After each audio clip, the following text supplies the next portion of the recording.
Capítulo 7. Política de cartera para el inversor emprendedor. Aspectos positivos. El inversor emprendedor, por definición, dedicará una buena cantidad de atención y esfuerzo a obtener de su inversión un resultado superior al generado por las inversiones ordinarias.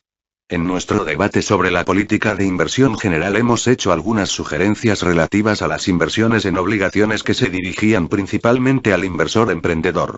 Este tipo de inversores pueden estar interesados en oportunidades especiales de los siguientes tipos. 1. Obligaciones exentas de tributación de la New Housing Authority, garantizadas por la Administración de Estados Unidos. 2. Obligaciones sujetas a tributación de la New Community Authority, que también están garantizadas por la Administración de Estados Unidos. 3. Obligaciones industriales exentas de tributación emitidas por las autoridades municipales, pero atendidas por los pagos de renta realizados por empresas fuertes. En el capítulo 4 se han hecho referencias a estos inusuales tipos de emisiones de obligaciones. En el otro extremo del espectro puede haber obligaciones de menor calidad obtenibles a precios tan bajos que constituyen verdaderas oportunidades de compra de ocasión. Sin embargo, estas oportunidades se encuadrarían en el área de situaciones especiales, en las que no hay una verdadera distinción entre las obligaciones y las acciones ordinarias. Operaciones con acciones ordinarias. Las actividades que caracterizan especialmente al inversor emprendedor en el campo de las acciones ordinarias se pueden clasificar en 4 epígrafes. 1. Comprar en momentos en los que el mercado está bajo y vender en los que el mercado está alto. 2. Comprar acciones de empresas en crecimiento cuidadosamente seleccionadas. 3. Comprar emisiones de ocasión de diferentes tipos. 4.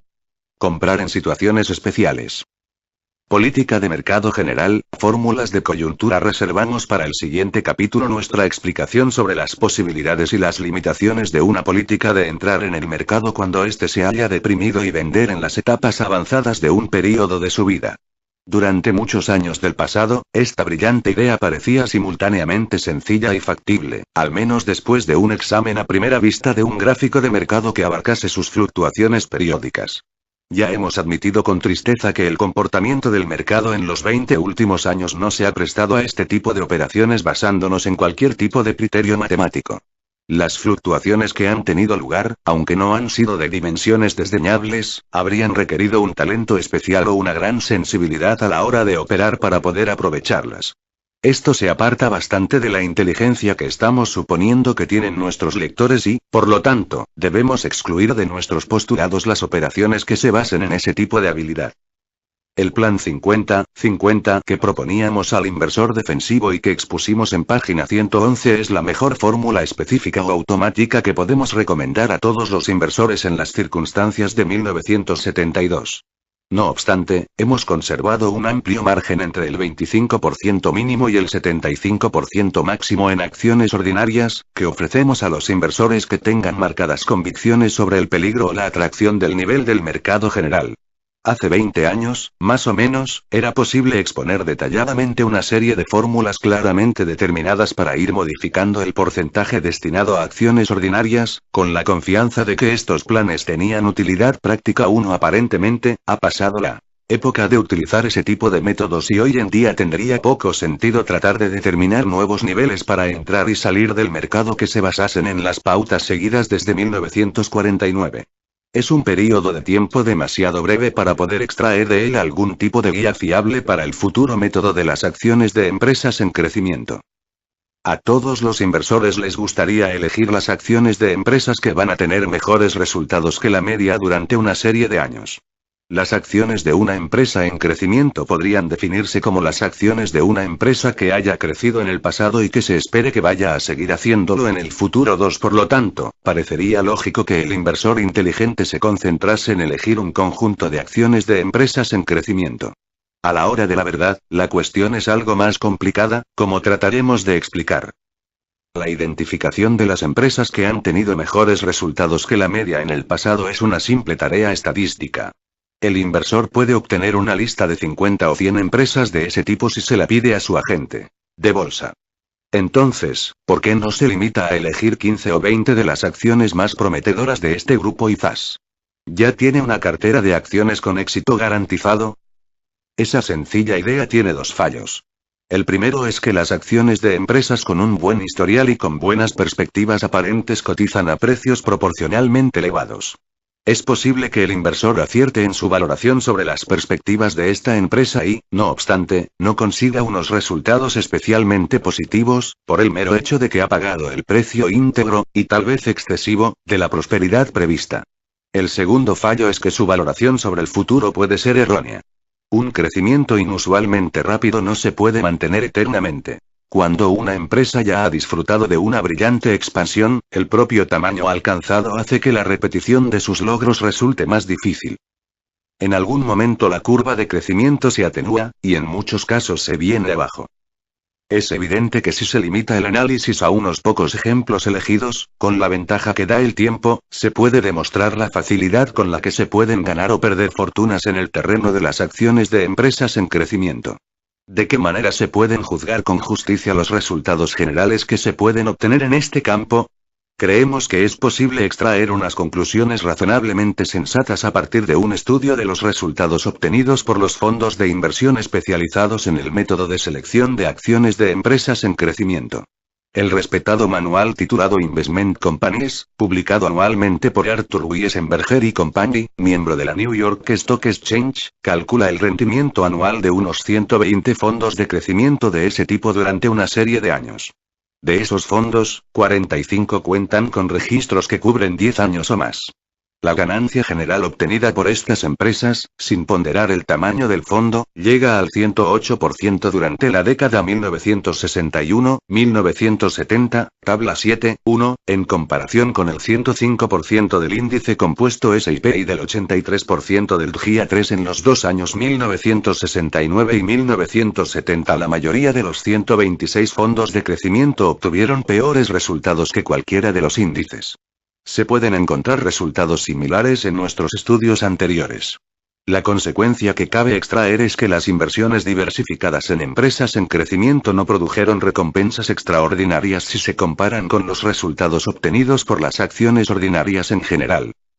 No hay ningún motivo para creer que el inversor inteligente medio, incluso con una gran dedicación de tiempo y esfuerzo, pueda conseguir mejores resultados a lo largo de los años con la compra de acciones de empresas en crecimiento que las empresas de inversión especializadas en este campo. Indiscutiblemente, estas organizaciones tienen más cerebros y más instalaciones de investigación a su disposición que usted. En consecuencia, nuestra recomendación debería ser que el inversor emprendedor se abstuviese del tipo habitual de inversión en acciones de empresas en crecimiento. Se trata de unas empresas cuyas excelentes perspectivas están plenamente reconocidas por el mercado, por lo que tales excelentes perspectivas ya están reflejadas en su relación de cotización a ganancias, que suele ser superior a 20. En el caso del inversor defensivo sugerimos un límite superior de precio de compra de 25 veces las ganancias medias de los últimos 7 años. Estos dos criterios serían más o menos equivalentes en la mayor parte de los casos. Lo más llamativo acerca de las acciones de empresas en crecimiento, consideradas en conjunto, es su tendencia a experimentar grandes oscilaciones en la cotización de mercado. Esto es cierto en el caso de las empresas de mayores dimensiones y más asentadas en el mercado, como por ejemplo General Electric e IBM, y aún más en el caso de empresas más modernas y más pequeñas que tienen éxito.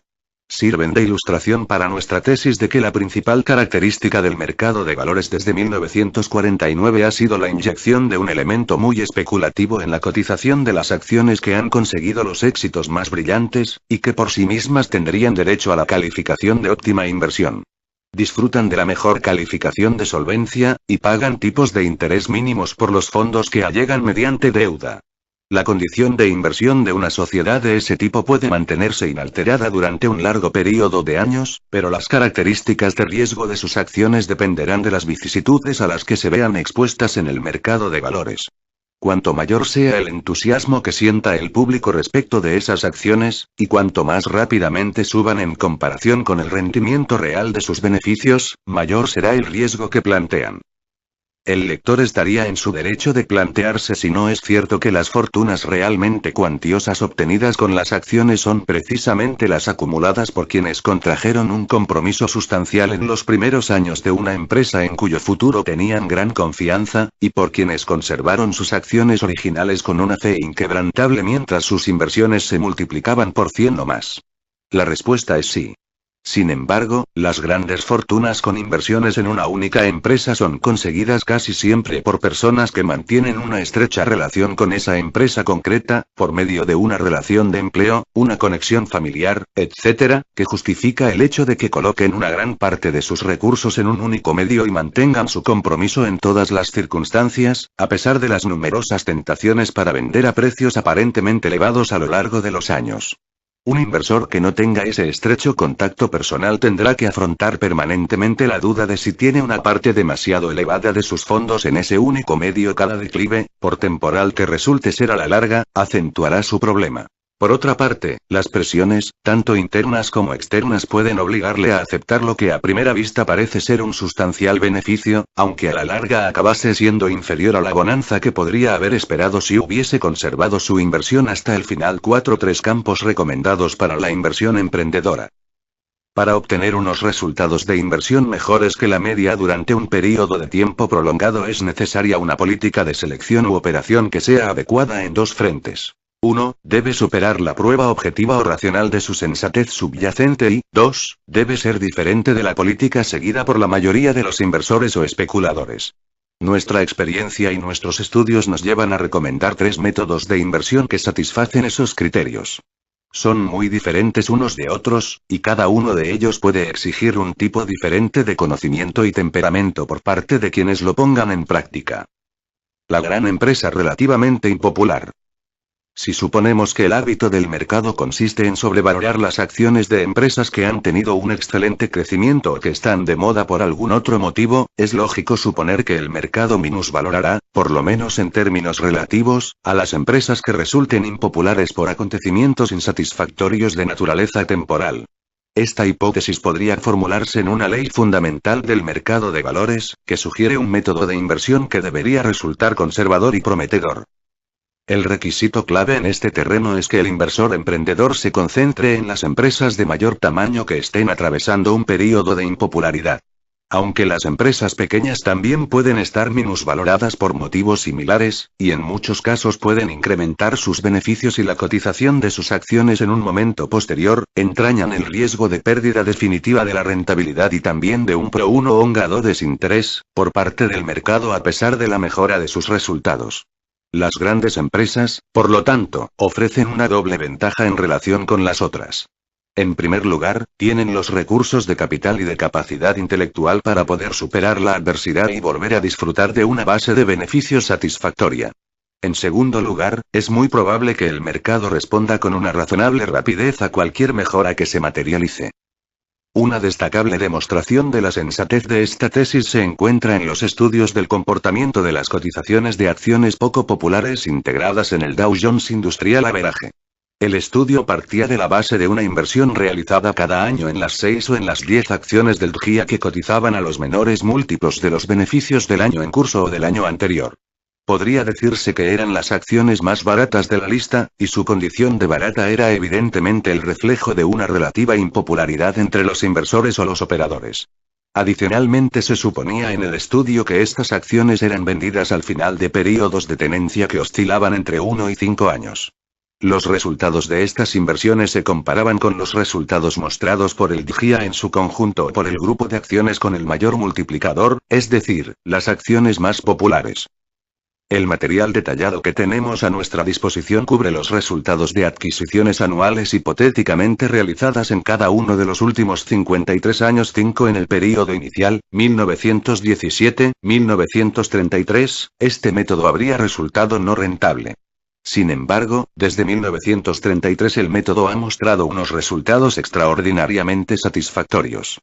En 34 pruebas realizadas por Drexel y Company, en la actualidad Drexel Firestone, con períodos de tenencia de un año, de 1937 a 1969, las acciones más baratas tuvieron unos resultados claramente peores que el DJIA únicamente en 3 casos. Los resultados fueron más o menos iguales en 6 casos. Y las acciones baratas obtuvieron resultados claramente mejores que la media en 25 años. El resultado consistentemente mejor de las acciones con bajo multiplicador se muestra, tabla 7.2, en los resultados medios de períodos quinquenales sucesivos, cuando se comparan con los del DJIA y los del grupo de 10 acciones con multiplicador más alto. El cálculo de Drexel muestra además, que una inversión original de $10.000 realizada en las emisiones con multiplicador bajo en 1936, y modificada cada año con arreglo a ese principio, habría alcanzado los $66.900 para el año 1962. Las mismas operaciones realizadas con las acciones con multiplicador elevado habrían alcanzado un valor de únicamente $25.300. Por otra parte, una operación con las 30 acciones de la cesta habría incrementado los fondos originales hasta los $44.000. La idea de comprar acciones de empresas grandes poco populares, y su ejecución en grupo, tal y como se ha descrito anteriormente, resulta bastante sencilla. No obstante, al analizar empresas individuales se debe tener en ocasiones en cuenta un factor especial de importancia opuesta. Las empresas que son inherentemente especulativas porque consiguen unos beneficios que varían muchísimo suelen cotizar a un precio relativamente elevado y con un multiplicador relativamente bajo en los buenos años y, por el contrario, cotizan a precios bajos y con multiplicadores elevados en los años malos. Estas relaciones quedan de manifiesto en la tabla 7.3, que cubre las fluctuaciones de las cotizaciones de las acciones de Chrysler Corp. En estos casos, el mercado muestra un nivel suficiente de escepticismo sobre la posibilidad de mantenimiento de los beneficios excepcionalmente elevados como para valorarlos de manera conservadora, y viceversa cuando los beneficios son escasos o inexistentes. Se debe tener en cuenta que, por motivos aritméticos, cuando una empresa no gana prácticamente nada, sus acciones deben cotizar a un multiplicador elevado de esos minúsculos beneficios. A la hora de la verdad, Chrysler ha sido un caso bastante excepcional en la lista DJIA de empresas líderes y, por lo tanto, no ha afectado en gran medida a los cálculos de bajo multiplicador. Sería bastante sencillo evitar la inclusión de estas acciones anómalas en la lista de bajo multiplicador imponiendo el requisito adicional de que la cotización de la acción fuese baja en relación con los beneficios medios pasados, o imponiendo algún tipo de requisito similar. A la hora de redactar esta revisión, sometimos a prueba los resultados del método de bajo multiplicador del DJIA aplicándolo a un grupo hipotéticamente comprado a finales de 1968 y reevaluado el 30 de junio de 1971. En esta ocasión, las cifras resultaron ser bastante decepcionantes, ya que los cálculos arrojaron una gran pérdida para el grupo de bajo multiplicador de 6 o 10 empresas y un buen beneficio para el caso de las empresas con elevado multiplicador. Este ejemplo de resultados negativos no debería viciar las conclusiones basadas en más de 30 experimentos, pero el hecho de que haya sucedido recientemente aporta un elemento de ponderación negativa especial. Tal vez el inversor agresivo debería comenzar con la idea del bajo multiplicador, y añadir algún otro requisito cuantitativo y cualitativo a esa idea a la hora de organizar su cartera. Adquisición de valores de ocasión. Para nosotros, una acción de ocasión es aquella que, atendiendo a hechos establecidos mediante análisis, parece valer considerablemente más del precio que indica su cotización. En este género se incluyen obligaciones, acciones preferentes que se vendan bajo par, y también acciones ordinarias. Por ser lo más concretos posible, permítanos sugerir que un valor no es una verdadera ocasión salvo que el valor indicado sea por lo menos un 50% superior al precio. ¿Qué tipos de datos permitirían llegar a la conclusión de que se da una discrepancia de tal calibre? ¿Cómo llegan a existir este tipo de ocasiones u ofertas? ¿De qué manera puede el inversor sacar partido de ellas? Hay dos pruebas con las que se puede detectar la existencia de una acción ordinaria que esté negociando en condiciones de ocasión. La primera consiste en el método de la valoración. Se basa principalmente en la estimación de los beneficios futuros, y después en la multiplicación de esos beneficios por un factor apropiado al valor en concreto. Si el valor resultante está suficientemente por encima del precio de mercado, y si el inversor confía en la técnica empleada, podrá calificar de ocasión a esa acción. La segunda prueba es el valor que tendría la empresa para un propietario privado. Este valor también suele estar determinado principalmente por los beneficios futuros que se esperan, en cuyo caso el resultado sería idéntico al del primer método. No obstante, en el segundo tipo de prueba, es probable que se preste más atención al valor realizable del activo, haciendo especial hincapié en el activo circulante neto o capital de explotación. En los niveles bajos del mercado general, una gran proporción de acciones ordinarias son acciones de ocasión, medidas con arreglo a estos criterios. Un ejemplo típico es el de General Motors cuando se vendía a menos de 30 en 1941, cotización que era equivalente a 5 para las acciones de 1971. Había estado ganando más de $4 y pagando $3,50 o aún más, en dividendos. Es cierto que los beneficios actuales y las perspectivas inmediatas pueden ser ambos negativos, pero una valoración equilibrada de las circunstancias futuras medias indicaría valores muy superiores a los precios imperantes. Por lo tanto, la inteligencia de mostrar coraje en los mercados deprimidos queda reivindicada no solo por la voz de la experiencia, sino también por la aplicación de técnicas razonables de análisis de valor.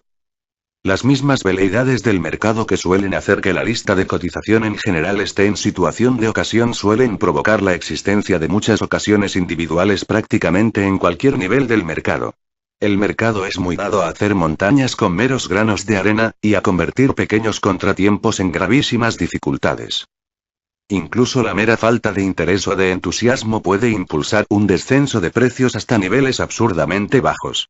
De este modo, existen lo que aparentemente son dos fuentes de minusvaloración. 1. Unos resultados actuales decepcionantes y, 2. Desinterés o impopularidad sostenidos a lo largo del tiempo. No obstante, ninguna de estas causas, consideradas únicamente por sí solas, puede servir de guía fiable para conseguir el éxito con una inversión en acciones ordinarias. ¿Cómo se puede estar seguro de que unos resultados actualmente decepcionantes van a ser únicamente temporales? Por supuesto, se pueden aportar magníficos ejemplos de casos en los que ha sido así. Las acciones de empresas siderúrgicas solían ser famosas por su condición de acciones cíclicas, y el comprador más avezado podía adquirirlas a precios bajos cuando los beneficios eran reducidos y venderlas en los años de gran crecimiento obteniendo un bonito beneficio. Chrysler Corporation ofrece un espectacular ejemplo, tal y como ponían de manifiesto los datos de la tabla 7.3. Si este fuese el comportamiento ordinario de las acciones de empresas con resultados fluctuantes, la obtención de beneficios en el mercado de valores sería una cuestión muy sencilla. Por desgracia. Podemos citar muchos ejemplos de declives de beneficios y precio que no fueron seguidos automáticamente por una espectacular recuperación de ambos. Uno de esos ejemplos es el de Anaconda Wire and Cable, que había conseguido grandes beneficios hasta 1956, con un precio máximo de 85 en ese año. Los beneficios después se redujeron de forma irregular durante 6 años, el precio cayó hasta 23,50 en 1962 y al año siguiente fue absorbida por su empresa matriz, Anaconda Corporation, al equivalente de solo 33. Las abundantes experiencias de este tipo sugieren que el inversor necesita algo más que una mera reducción de los beneficios y la cotización para contar con una base sólida en la que apoyar su decisión de compra. Debería exigir la existencia de una indicación de por lo menos una razonable estabilidad de los beneficios durante la última década o más, o lo que es lo mismo, que no se haya dado ningún año de déficit de beneficios, en combinación con un tamaño suficiente y una suficiente fortaleza financiera que permita hacer frente a posibles contratiempos en el futuro. La combinación ideal en este terreno es, por lo tanto, la de una gran y destacada empresa cuya cotización esté muy por debajo de su precio medio en el pasado y de su multiplicador medio de precio/beneficio. Sin duda, este criterio eliminaría la mayor parte de las oportunidades rentables en empresas como Chrysler, puesto que sus años con precios bajos suelen estar acompañados por lo general de unos elevados ratios de precio/beneficio. En cualquier caso, podemos asegurar al lector, y sin lugar a dudas volveremos a hacerla posteriormente, que hay una enorme diferencia entre los beneficios que se podrían haber jugado a posteriori y los beneficios de dinero real. Albergamos serias dudas respecto a que una inversión de tipo montaña rusa como la de Chrysler sea un medio adecuado para las operaciones de nuestro inversor emprendedor. Hemos mencionado el desinterés o impopularidad prolongada a lo largo del tiempo como segunda causa de las caídas de precio hasta niveles injustificadamente bajos. Un caso actual de este tipo podría ser el de National Presto Industries. En el período alcista de mercado de 1968 cotizó a un máximo de 45, que únicamente era 8 veces los beneficios de $5,61 de ese ejercicio. Los beneficios por acción crecieron tanto en 1969 como en 1970, pero la cotización se redujo hasta solo 21 en 1970. Esa cotización suponía multiplicar por menos de 4 los beneficios, récord, de ese ejercicio, y era inferior al valor de su activo neto circulante. En marzo de 1972 la cotización había subido a 34, y no obstante seguía siendo solo 5,5 veces los beneficios declarados en el último ejercicio, y aproximadamente el mismo valor que su activo neto circulante ampliado. Otro ejemplo de este tipo lo ofrece actualmente Standard Oil of California, una empresa de gran importancia. A principios de 1972 cotizaba aproximadamente al mismo precio que 13 años antes, es decir, a 56. Sus beneficios habían sido destacablemente homogéneos, con un crecimiento relativamente reducido pero con un único declive de pequeña importancia durante todo el periodo. Su valor contable era aproximadamente igual al precio de mercado. Con este historial conservadoramente favorable entre los años 1958 y 1971, la empresa nunca ha tenido una cotización media anual que llegase a ser 15 veces sus beneficios ordinarios. A principios de 1972, la relación precio/beneficios era de únicamente 10. Un tercer motivo de que una acción pueda cotizar a un precio injustificadamente bajo puede ser el fallo por parte del mercado a la hora de percibir la verdadera imagen de sus beneficios. Nuestro ejemplo clásico es el de Northern Pacific Railway, que en 1946-47 pasó de 36 a 13,5. Las verdaderas ganancias en 1947 se acercaron a los $10 por acción. El precio de la acción estuvo retenido en gran medida por su dividendo de $1. Esta empresa tampoco suscitó gran interés porque buena parte de su capacidad para generar beneficio estuvo oculta por el peculiar método de contabilidad de las empresas de ferrocarriles. El tipo de valor de ocasión que puede identificarse con más facilidad es el de las acciones que cotizan por un valor inferior al del capital circulante neto, después de deducir todas las obligaciones previas. Esto significaría que el comprador no pagaría nada en absoluto por el activo fijo, los edificios, la maquinaria, etc., o por cualesquiera partidas de fondo de comercio que pudiesen existir. Muy pocas empresas acaban teniendo un valor en última instancia inferior al del capital circulante en exclusiva, aunque sería posible encontrar algunos extraños casos. Lo sorprendente, por el contrario, es que haya tantas empresas disponibles que hayan sido valoradas por el mercado con arreglo a estos criterios tan ventajosos para el comprador. Una recopilación realizada en 1957, cuando el mercado no estaba en modo alguno en niveles bajos, sacó a luz aproximadamente unas 150 acciones de ese tipo. En la tabla 7.4 resumimos los resultados que se obtendrían de haber comprado el 31 de diciembre de 1957, una acción de cada una de las 85 sociedades de esa lista, de las cuales aparecían datos en la Monthly Stock Guide de Standard & Poor's, y de conservar esas acciones durante 2 años.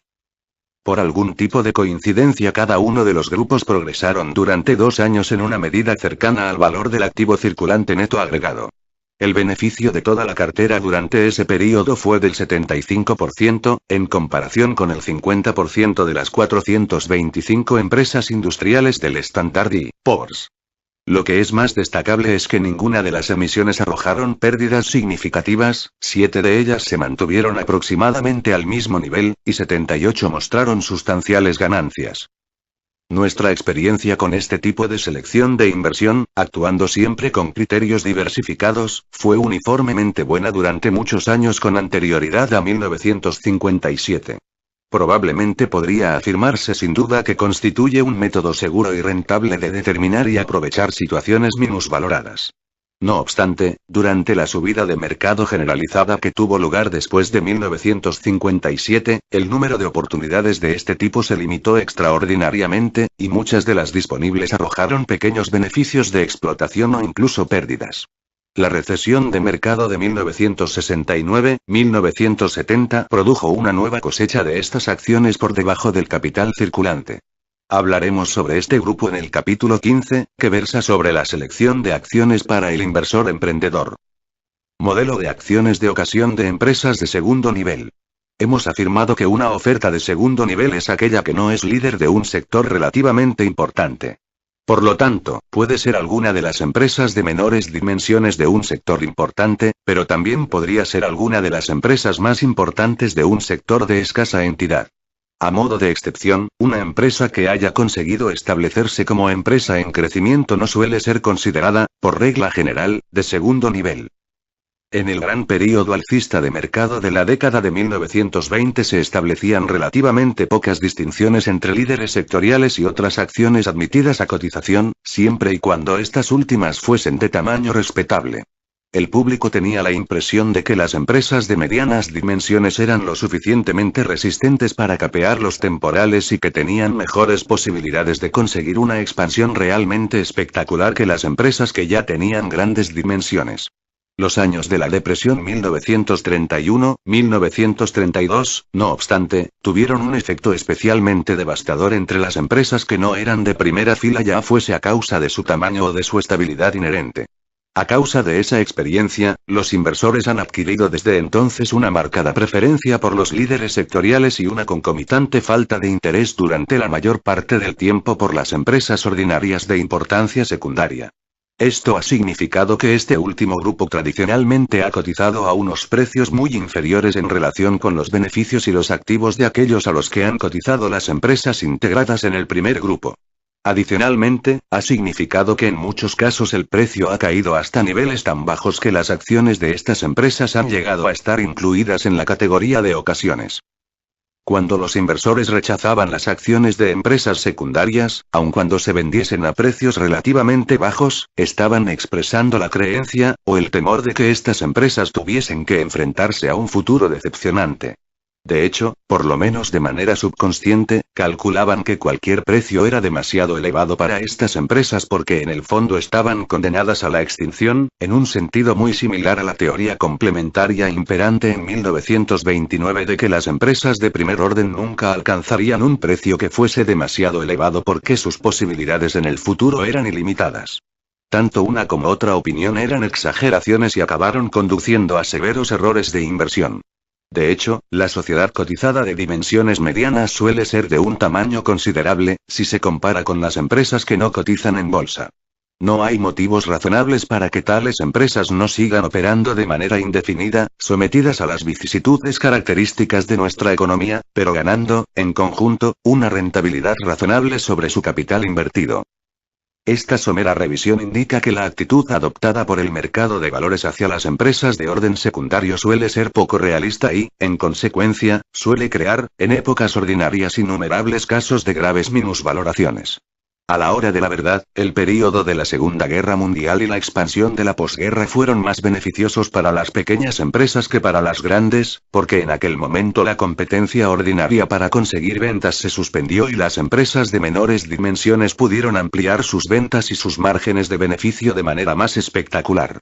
De esta forma, en 1946 la pauta de mercado se había invertido por completo en relación con la imperante antes de la guerra.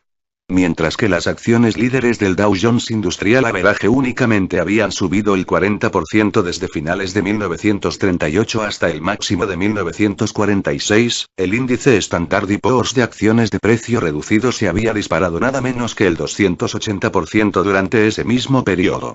Los especuladores y muchos inversores autodidactas, haciendo gala de la escasa capacidad de recuerdo de los participantes en el mercado de valores, se lanzaron a comprar valores nuevos y antiguos de empresas poco importantes a niveles inflados. De este modo, el péndulo osciló claramente hacia el extremo contrario.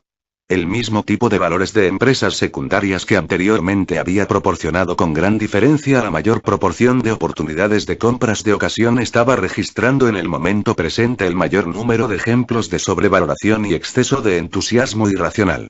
De una forma diferente, este fenómeno se repitió en 1961 y 1968, momentos en los cuales se puso más interés en las nuevas ofertas de pequeñas empresas de naturaleza inferior a las secundarias, y en prácticamente todas las empresas de ciertos campos que gozaban del favor del público, como la electrónica, los ordenadores, las franquicias y otros. Como cabía esperar, la posterior caída del mercado se dejó sentir más intensamente en estos valores sobrevalorados. En algunos casos la oscilación del péndulo llegó al extremo de establecer una subvaloración definitiva e irrecuperable. Si la mayor parte de los títulos secundarios normalmente suelen estar minusvalorados, ¿qué motivo tiene el inversor para confiar en que pueda conseguir beneficios en esa situación? Si la situación persiste indefinidamente, ¿no estará siempre en la misma posición de mercado que cuando compró los títulos? La respuesta a estas preguntas es algo complicada. La obtención de beneficios sustanciosos con la compra de valores de empresas secundarias a precios de ocasión puede producirse de diversas maneras. En primer lugar, la rentabilidad por dividendo suele ser relativamente elevada. En segundo lugar, los beneficios reinvertidos son sustanciales en relación con el precio pagado y, en última instancia, acabarán afectando a la cotización. En un período de entre 5 y 7 años estas ventajas pueden acumularse y hacerse bastante cuantiosas en una cesta de inversión bien seleccionada. En tercer lugar, los períodos alcistas de mercado suelen ser más generosos habitualmente con las acciones que tienen baja cotización. De ese modo, en esos períodos las acciones que habitualmente se consideran de ocasión suelen elevarse hasta niveles por lo menos razonables. En cuarto lugar, incluso durante períodos de evolución anodina del mercado se suele producir un proceso continuo de ajuste de cotizaciones, durante el cual las acciones de empresas secundarias que estaban minusvaloradas suelen ascender por lo menos hasta los niveles normales para ese tipo de valor. En quinto lugar, los factores específicos que en muchos casos habían provocado los decepcionantes resultados de beneficios pueden corregirse, por el advenimiento de nuevas condiciones, por la adopción de nuevas políticas o por un cambio en la dirección de las empresas. En los últimos años un importante factor nuevo ha sido la adquisición de pequeñas empresas por parte de otras más grandes, normalmente en el marco de un programa de diversificación. En estos casos, la retribución abonada ha sido prácticamente siempre generosa, muy por encima de los niveles de ocasión vigentes no mucho antes. Cuando los tipos de interés eran muy inferiores a los de 1970, el campo de los títulos de ocasión se extendía a las obligaciones y acciones preferentes que se vendían con grandes descuentos en relación con el importe que daban derecho a reivindicar. Actualmente tenemos una situación diferente en la que incluso títulos bien garantizados se venden con grandes descuentos si sus cupones tienen intereses del 4,5% o menos, por ejemplo. Uno de ellos son las obligaciones de American Telephone y Telegraph al 2,625%, con vencimiento en 1986, que se vendían a niveles tan bajos como 51 en 1970. Las obligaciones al 4,5% de DRIPO, con vencimiento en 1983, que se vendían por cantidades tan bajas como 62. Bien puede darse el caso de que estas hayan sido oportunidades de compra de ocasión antes de que pase mucho tiempo, si los tipos de interés imperantes descendiesen sustancialmente. Para encontrar emisiones de obligaciones de ocasión en el sentido más tradicional del término, probablemente deberíamos volver nuestra mirada una vez más a las obligaciones de primera hipoteca de los ferrocarriles que se encuentran actualmente con dificultades financieras, y que se venden en la franja de los 20 o los 30. Estas situaciones no son para el inversor inexperto. A falta de una verdadera capacidad para percibir los valores en este campo, pueden pillarse los dedos. Sin embargo, existe la tendencia subyacente de cargar excesivamente las tintas en las bajadas de mercado en este campo. En consecuencia, el grupo en conjunto ofrece una invitación especialmente prometedora para llevar a cabo un análisis cuidadoso y valiente. En la década que concluyó en 1948 el grupo multimillonario de obligaciones de ferrocarril impagadas ofreció numerosas oportunidades espectaculares en este sentido. Tales oportunidades han sido bastante escasas desde entonces. No obstante, parece probable que vuelvan a repetirse en la década de 1970. Situaciones especiales o rescates. No hace mucho tiempo este era un terreno que prácticamente podía garantizar en todo momento una atractiva tasa de rendimiento a los que supiesen manejarse en él. Además, esto era posible prácticamente en todo tipo de situación de mercado general. De hecho, ni siquiera era un territorio prohibido a los miembros del público en general. Los que se sentían atraídos por este tipo de actividad podían aprender las técnicas y llegar a ser practicantes bastante hábiles sin necesidad de grandes estudios académicos o períodos de aprendizaje. Algunos otros fueron suficientemente perspicaces para darse cuenta de la sensatez subyacente a este método y para establecer vínculos con jóvenes brillantes que gestionaban fondos dedicados principalmente a este tipo de situaciones especiales.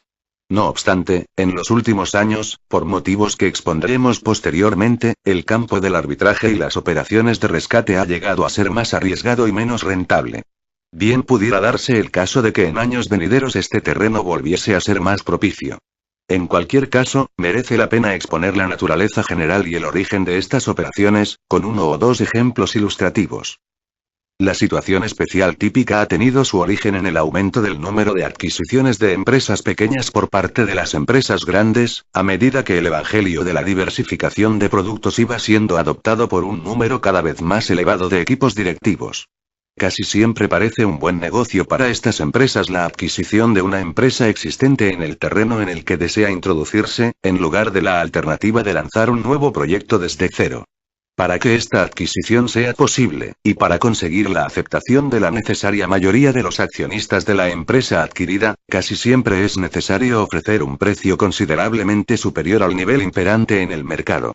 Estas operaciones empresariales siempre han ofrecido interesantes oportunidades de beneficio para aquellos que han estudiado este terreno y tienen una buena capacidad de juicio, reforzada por una amplia experiencia.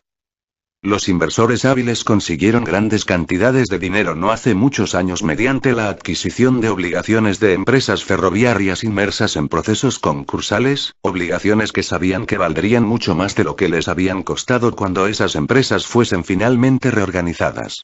Después de la promulgación de los planes de reorganización surgía un mercado para los nuevos títulos que negociaban en condiciones cuando se emitan.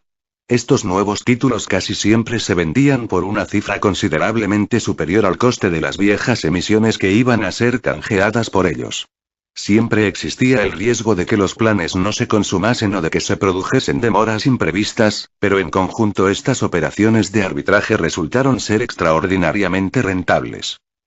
Se produjeron oportunidades similares como consecuencia de la escisión de las sociedades de cartera concesionarias de servicios y suministros públicos en aplicación de la legislación promulgada en 1935.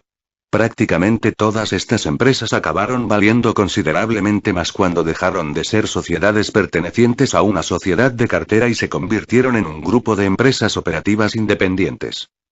El factor subyacente en este terreno es la tendencia que tiene el mercado de valores a minusvalorar los títulos que están afectados por algún tipo de proceso judicial complicado.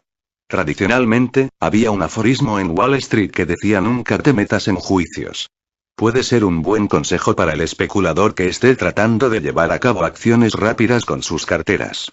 Sin embargo, la adopción de esta actitud por parte del público en general acabará creando oportunidades de compra de ocasión en los valores afectados por esa actitud, puesto que el prejuicio en contra de estas empresas hará que sus acciones coticen a niveles injustificadamente bajos.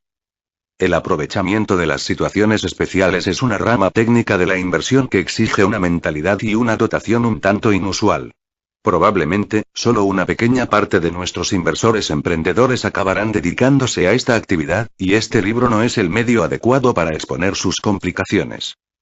Consecuencias más generales de nuestras reglas de inversión. La política de inversión, tal como ha sido desarrollada en este libro, depende en primer lugar de una decisión adoptada por el inversor que tiene que optar por una función defensiva, pasiva, o agresiva, emprendedora. El inversor agresivo debe tener un conocimiento considerable de los valores de los títulos, suficiente, de hecho, para considerar que sus operaciones con valores son equivalentes a una actividad empresarial. En esta filosofía no hay espacio para una postura intermedia, ni una serie de escalones entre la situación pasiva y la situación agresiva. Muchos, tal vez la mayoría, de los inversores tratan de colocarse en esa categoría intermedia. En nuestra opinión es una solución de compromiso que tiene más probabilidades de generar decepciones que logros positivos.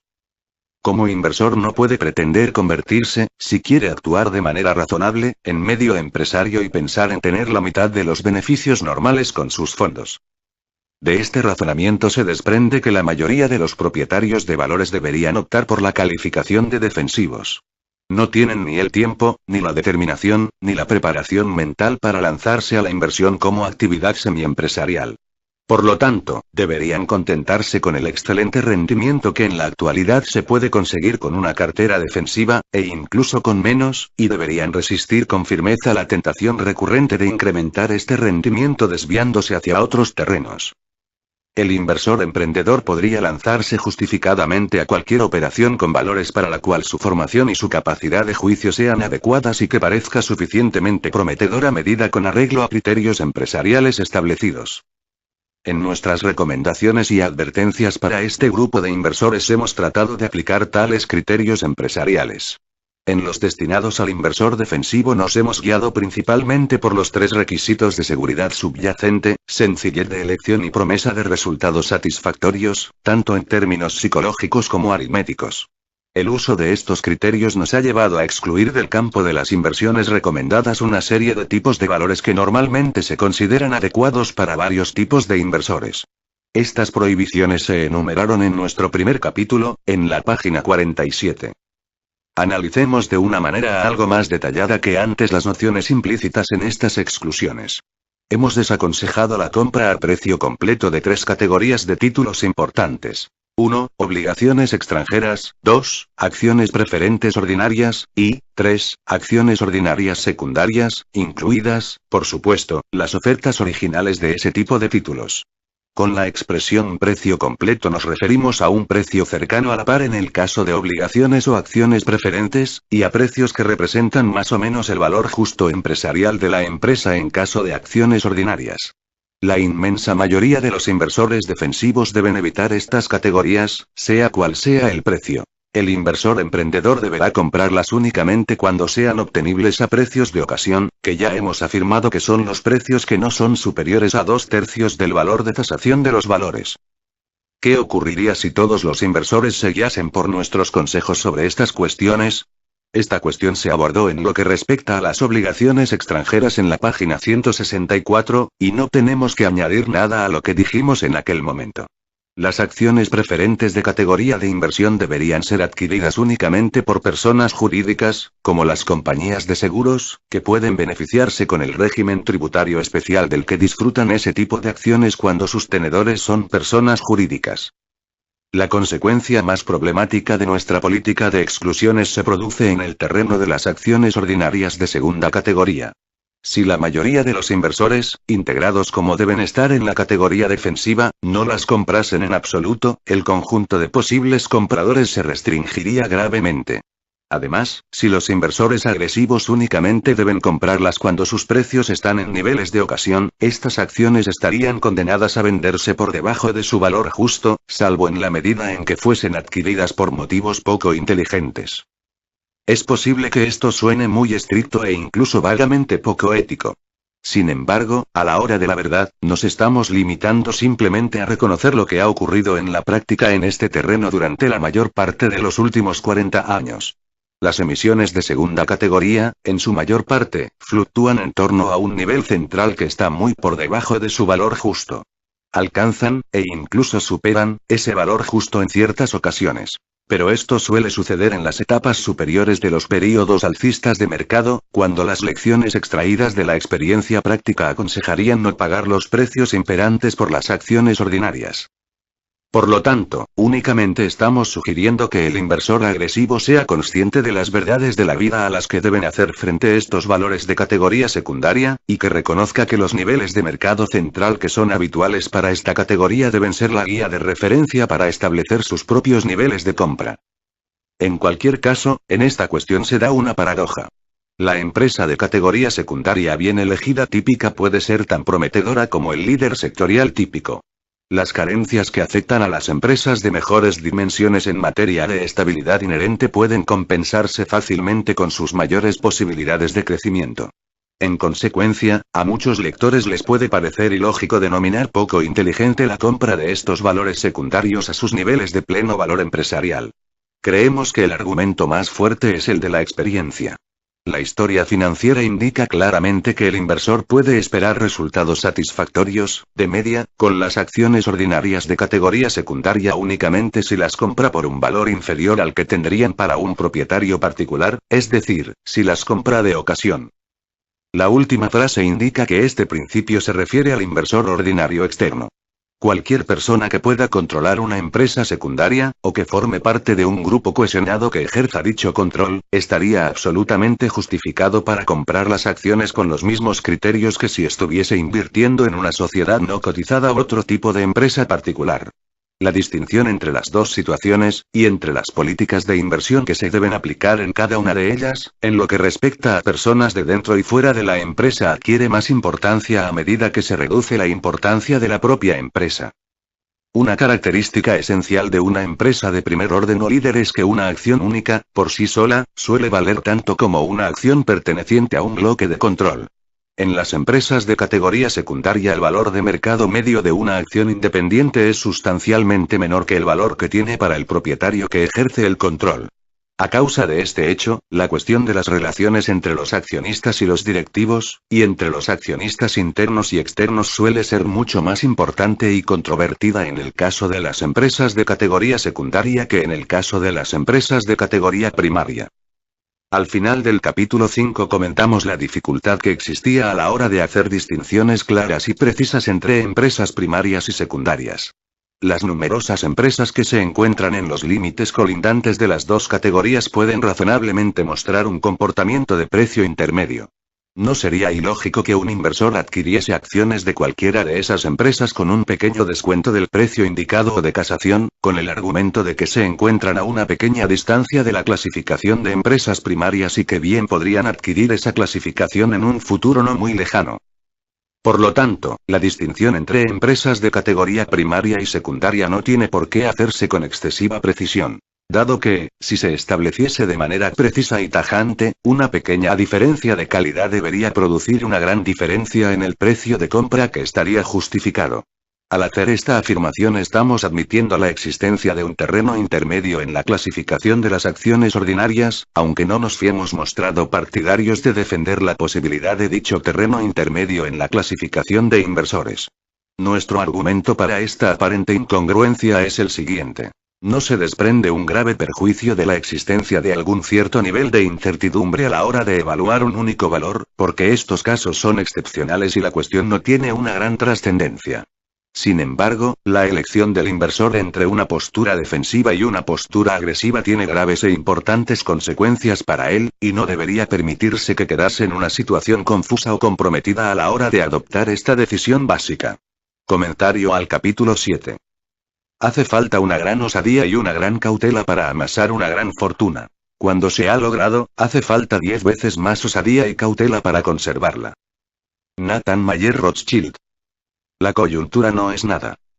En un mundo ideal, el inversor inteligente únicamente tendría acciones cuando fuesen baratas y las vendería cuando su precio fuese exagerado, momento en el que llenaría la cartera de obligaciones y dinero en efectivo hasta que las acciones volviesen a ser suficientemente baratas para comprarlas. Desde 1966 hasta finales de 2001, según se afirma en un estudio, $1 conservado permanentemente en acciones habría aumentado hasta $11,71. Sin embargo, si se hubiese salido del mercado justo antes de los 5 peores días de cada año, el dólar original habría crecido hasta $987,12. Como casi todas las ideas de mercado mágicas, esta se basa en un truco de manos. ¿De qué manera, exactamente, puede uno determinar cuáles van a ser los peores días antes de que esos días lleguen? El 7 de enero de 1973, el New York Times publicó una entrevista con uno de los principales pronosticadores financieros del país, que animaba a los inversores a comprar acciones sin ningún tipo de duda. Solo en casos muy poco frecuentes se dan las circunstancias para poder confiar tan incondicionalmente en que el mercado va a evolucionar al alza como ahora. Ese pronosticador se llamaba Alan Greenspan y solo en ocasiones muy poco frecuentes alguien se ha equivocado tan incuestionable y claramente como lo hizo aquel día el futuro presidente de la Reserva Federal. 1973 y 1974 resultaron ser los peores años de crecimiento económico y del mercado valores desde la Gran Depresión. ¿Pueden los profesionales evaluar la coyuntura de mercado mejor que Alan Greenspan? No veo ningún motivo para no pensar que la mayor parte de la crisis ya ha quedado atrás, declaró Kate Leary Lee, presidenta de la firma de evaluación de coyuntura de mercado de R.M. Leary Co. El 3 de diciembre de 2001. Este es el momento en el que le interesa entrar en el mercado, añadió, prediciendo que las acciones ofrecen buenas perspectivas para el primer trimestre de 2002.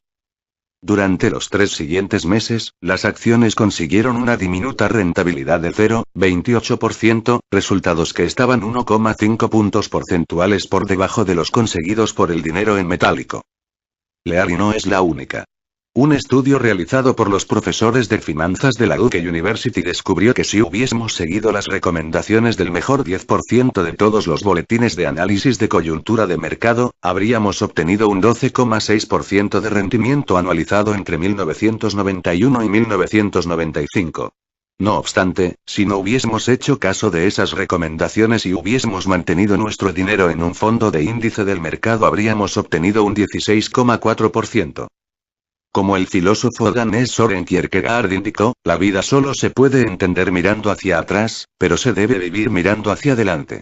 A posteriori siempre se sabe exactamente cuándo debería haber comprado y cuándo debería haber vendido acciones.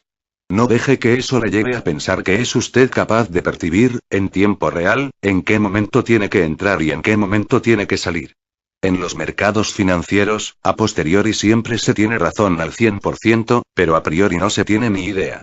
Por lo tanto, para la mayor parte de los inversores acertar con la coyuntura del mercado es una imposibilidad práctica y emocional. Todo lo que sube, como los cohetes espaciales que aumentan de velocidad a medida que ascienden hacia la estratosfera, las acciones de empresas en crecimiento parecen, en ocasiones, que desafían a la gravedad. Observemos las trayectorias de 3 de las acciones que experimentaron mayor crecimiento en una década de 1990: General Electric, Home Depot y Sun Microsystems, véase la figura 7.1. Todos los años desde 1995 hasta 1999, cada una de ellas aumentó de tamaño y fue más rentable. Los ingresos se duplicaron en Sun y se multiplicaron por más de 2 en Home Depot. Según Value Line, los ingresos de GEA aumentaron el 29%. Sus beneficios aumentaron el 65%. En Home Depot y Sun los beneficios por acción prácticamente se multiplicaron por 3. No obstante, también estaba pasando otra cosa, una cosa que no habría sorprendido a Graham en absoluto. Cuanto más rápidamente crecían estas empresas, más caras resultaban sus acciones. Cuando las acciones crecen más deprisa que las empresas, los inversores siempre acaban lamentándolo. Como muestra la figura 7.2. Una gran empresa no es una gran inversión si se paga demasiado por sus acciones. Cuanto más sube una acción, más probable parece que siga subiendo. Sin embargo, esa creencia instintiva queda radicalmente contradicha por la ley fundamental de la física financiera. Cuanto más grandes se hacen, más lentamente crecen. Una empresa de $1.000 millones puede duplicar sus ventas con una relativa facilidad. Sin embargo, ¿a dónde puede ir una empresa de $50.000 millones para encontrar otros $50.000 millones de volumen de actividad? Las acciones de empresas en crecimiento resultan interesantes de comprar cuando sus precios son razonables, pero cuando su ratio de precio a beneficio sube muy por encima de 25 o 30, la cosa se pone fea. La periodista Carol Loomis descubrió que de 1960 a 1999, únicamente 8 de las 150 mayores empresas recogidas en la lista Fortune 500 consiguieron incrementar sus beneficios en una media anual de por lo menos el 15% durante 2 décadas. Analizando 5 décadas de datos, la firma de investigación Sanford C. Bernstein & Co. demostró que únicamente el 10% de las grandes empresas estadounidenses habían incrementado sus beneficios en el 20% durante por lo menos 5 años consecutivos. Únicamente el 3% habían crecido el 20% durante un período mínimo de 10 años sucesivos. Y ninguna empresa lo había logrado durante 15 años consecutivos. 7. Un estudio académico de miles de acciones de empresas estadounidenses que cubría el período entre 1951 y 1998 descubrió que a lo largo de todos los períodos de 10 años los beneficios netos crecían una media del 9,7% anual. Sin embargo, para el 20% de ese grupo compuesto por las mayores empresas, los beneficios crecían una media anual de solo el 9,3%. Hay muchos líderes empresariales que no son capaces de comprender estas probabilidades, véase el recuadro de la página 212. El inversor inteligente, no obstante, no se interesa por las acciones de empresas de gran crecimiento cuando son más populares, sino cuando algo va mal. En julio de 2002, Johnson & Johnson anunció que las autoridades supervisoras federales estaban investigando acusaciones sobre fraude contable en una de sus fábricas de medicamentos, y sus acciones perdieron el 16% en un único día. Ese descenso hizo que la cotización de las acciones de J&J pasase de un PER de 24 a uno de 20, respecto de los beneficios de los 12 meses anteriores. En este nivel menor, Johnson y Johnson podía volver a convertirse en una acción de una empresa en crecimiento con margen para crecer, con lo que se convertiría en un ejemplo de lo que Graham denominaba la gran empresa relativamente impopular. Este tipo de impopularidad temporal puede crear riqueza duradera, al ofrecemos la oportunidad de comprar una gran empresa a un buen precio. Hiperpotencial para la hiperpropaganda. Los inversores son las únicas personas que pueden caer presa del espejismo de que el hipercrecimiento puede sostenerse indefinidamente. En febrero del año 2000, se preguntó al consejero delegado de Nortel Networks, John Roth, cuánto más era capaz de crecer su gigantesca empresa de fibra óptica. El sector está creciendo entre el 14% y el 15% al año, replicó Roth, y nosotros vamos a crecer 6 puntos más deprisa que eso. Para una empresa de nuestro tamaño, son unas perspectivas embriagadoras. La cotización de las acciones de Nortel, que ya habían subido el 51% al año durante los 6 años anteriores, había alcanzado un múltiplo de 87 respecto de la cifra que Wall Street estaba suponiendo que podría ganar en el año 2000. ¿Estaba sobrevalorado el precio de las acciones? Nos estamos acercando, se encogió de hombros Roth, pero sigue habiendo mucho espacio para incrementar nuestra valoración a medida que vayamos poniendo en práctica la estrategia inalámbrica. Después de todo, añadió, Cisco System estaba cotizando a 121 veces sus beneficios previstos. En cuanto a Cisco, en noviembre del año 2000, su consejero delegado, John Chambers, insistió en que su empresa podría seguir creciendo por lo menos el 50% al año. La lógica, declaró, nos indica que esto podría ser la escapada definitiva.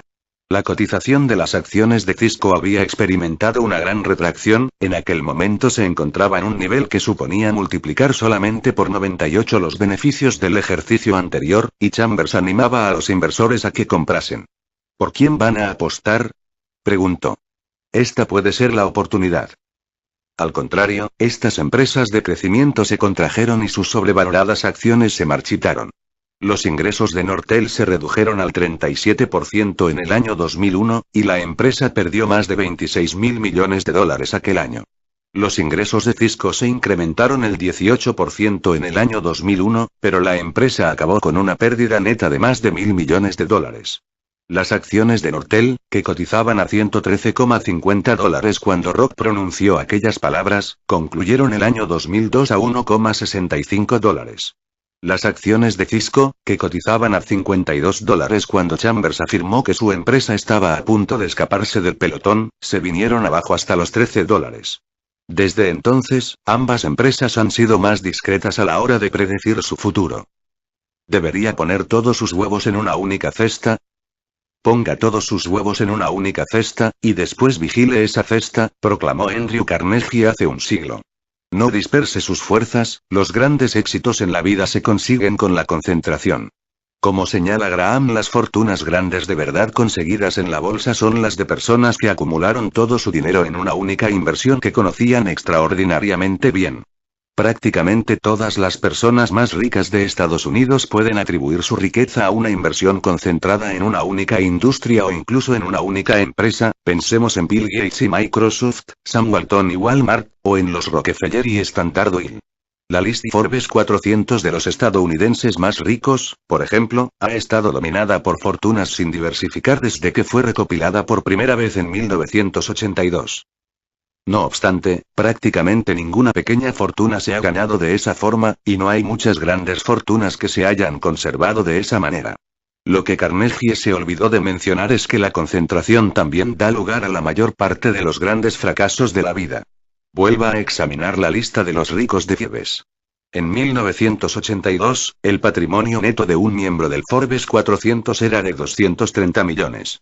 Para estar presente en el Forbes 400 de 2002, el miembro medio del Forbes de 1982 únicamente tendría que haber conseguido una rentabilidad anual media del 4,5% sobre su patrimonio, durante un período en el que hasta las cuentas bancarias rindieron mucho más que esa cifra y el mercado de valores obtuvo una media anual de 13,2%.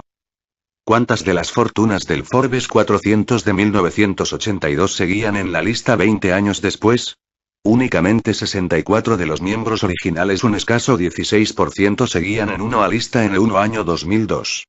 Al mantener todos sus huevos en la cesta única que les había permitido entrar en la lista, en sectores que en el pasado habían experimentado crecimientos espectaculares, como el petróleo y el gas, o los aparatos informáticos, o la fabricación básica, el resto de los miembros desaparecieron de una lista. Cuando llegaron los malos momentos, ninguna de estas personas, a pesar de las grandes ventajas que pueden acarrear los patrimonios inmensos, estaban correctamente preparadas. Únicamente fueron capaces de quedarse paradas y cerrar los ojos ante el horroroso crujido provocado por la economía, en cambio constante mientras trituraba su única cesta y todos sus huevos que tenían depositados en ella. La cesta de las oportunidades. Tal vez podría usted pensar que en nuestro mundo infinitamente interconectado, sería facilísimo elaborar y comprar una lista de acciones que cumpliese los requisitos establecidos por Graham para ser consideradas oportunidades, página 197. Aunque Internet resulta de gran ayuda, sigue siendo necesario hacer buena parte del trabajo a mano. Coja un ejemplar del Wall Street Journal de hoy, pase a la sección Dinero e Inversión y eche un vistazo a los indicadores de las bolsas Nikkei y Nasdaq para encontrar las listas del día con las acciones que han llegado a su punto mínimo del último año. Una forma sencilla y rápida de localizar empresas que podrían cumplir los requisitos de capital circulante neto de Graham. Online, haga la prueba en quote.morningstar.com o Blink. Para comprobar si una acción se vende por una cifra inferior al valor de su capital circulante neto, lo que los seguidores de Graham denominan netas, descargue o solicite el informe anual o trimestral más reciente del sitio web de la empresa o de la base de datos Edgar en www.sec.gov. Reste del activo circulante de la empresa su pasivo total, incluidas las acciones preferentes y la deuda a largo plazo. O consulte en su biblioteca local un ejemplar de la encuesta de inversión Value Line, y se ahorrará una costosa suscripción anual. Todos los números incluyen una lista de acciones de ocasión que se acercan a la definición de Graham. Últimamente la mayoría de esas acciones pertenecen a sectores arrasados como la alta tecnología y las telecomunicaciones. A 31 de octubre de 2002, por ejemplo, Converse Technology tenía 2.400 millones de activo circulante y 1.000 millones de pasivo total, con lo que el capital neto de explotación ascendía a 1.400 millones de dólares. Con menos de 190 millones de acciones y una cotización inferior a $8 por acción, Converse tenía una capitalización total de mercado de menos de 1.400 millones de dólares. El capital social de Converse, que estaba valorado por debajo del valor del efectivo y las existencias de Converse, hacía que la actividad empresarial permanente de la sociedad se vendiese prácticamente por nada. Como bien sabía Graham, es posible perder dinero con acciones como las de Converse, y ese es el motivo por el que únicamente se debe comprar este tipo de acciones si es posible identificar un par de docenas cada vez y mantenerlas en cartera pacientemente. No obstante, en las muy raras ocasiones en las que Don Mercado genera ese número tan elevado de auténticas gangas, es prácticamente seguro que ganará usted dinero. ¿Cuál es su política extranjera? Invertir en acciones extranjeras puede no ser obligatorio para el inversor inteligente, pero definitivamente es aconsejable. ¿Por qué? Intentemos realizar un pequeño experimento mental. Estamos a finales de 1989 y es usted japonés. Estos son los hechos. Durante los 10 últimos años, su mercado de valores ha ganado una media anual del 21,2%, muy por encima del 17,5% de ganancias anuales de Estados Unidos. Las empresas japonesas están comprando todo lo que encuentran en Estados Unidos, desde el campo de golf de Pebble Beach hasta el Rockefeller Center. Mientras tanto, empresas estadounidenses como Drexel Burnham Lambert, Financial Corp. of America y Texaco están quebrando. El sector de alta tecnología estadounidense se muere. El de Japón experimenta un crecimiento explosivo. En 1989, en la Tierra del Sol naciente, la única conclusión a la que se podía llegar era que invertir fuera de Japón era la idea más estúpida jamás concebida, desde la de fabricar máquinas expendedoras automáticas de sushi. Naturalmente, usted invertiría todo su dinero en acciones de empresas japonesas. ¿El resultado? A lo largo de la siguiente década, perdería aproximadamente 2/3 de su dinero. ¿La lección? No es que nunca se deba invertir en mercados extranjeros como el de Japón. La lección es que los japoneses nunca deberían haber mantenido todo su dinero en el mercado de origen. Tampoco debería hacerlo usted. Si vive en Estados Unidos, trabaja en Estados Unidos, y recibe su salario en dólares de Estados Unidos, ya está haciendo una apuesta múltiple a favor de la economía de Estados Unidos.